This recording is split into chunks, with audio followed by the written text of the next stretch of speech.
গেল মার্চের ছবি। সিলেটের নবাবিহালে দলের অনুশীলন দেখছিলেন ওয়ানিন্দু হাসারাঙ্গা। তবে বিশ্বকাপে নিজেদের ওয়ার্ম আপ ম্যাচে নেদারল্যান্ডসের বিপক্ষে ১৫ বলে ৪৩ রান করার পরও যে এবার নবাবিহালে থাকতে পারছেন না লঙ্কান অধিনায়ক। তার দল হেরেছে ২০ রানে। বিশ্বকাপে গ্রুপ ডিতে থাকা নেদারল্যান্ডসের বিপক্ষে ১৭ জুন শ্রীলঙ্কাকে আবারও মুখোমুখি হতে হবে। তাই ওয়ার্ম আপ ম্যাচের মতোই আরও একবার যেন বিপত্তিতে পড়তে না হয় তা নিয়ে লঙ্কানদের বাড়তি চিন্তা তো থাকবেই।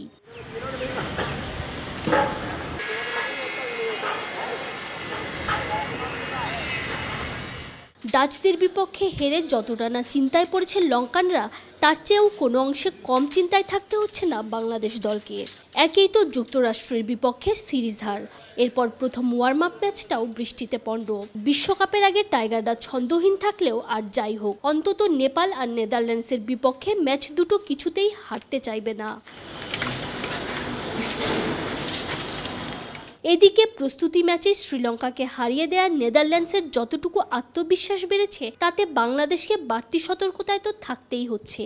জিম্বাবুয়ে সিরিজের আগে টাইগার অধিনায়ক নাজমুল হোসেন শান্তও জানিয়েছিলেন, টি-20তে কিন্তু বড় দল ছোট দল নাই। আপনি একটু আগে যেটা বললেন যে উগান্ডার কাছে জিম্বাবুয়ে হেরে গেছে, আবার এই জিম্বাবুয়ে শ্রীলঙ্কাকে কিছুদিন আগে হারাইছে। তো ওইভাবে চিন্তা করলে আসলে খুব বেশি ডিফারেন্স আমার কাছে লাগে না। নিজেদের প্রথম ওয়ার্ম আপ ম্যাচে শান্তর সেই কথাই যেন সত্যি করে দেখালো ডাচরা। শ্রীলঙ্কাকে হারিয়ে বাংলাদেশকেই যেন বার্তা দিয়ে রাখলো নেদারল্যান্ডস। তানজিম ঐশী, অলরাউন্ডার।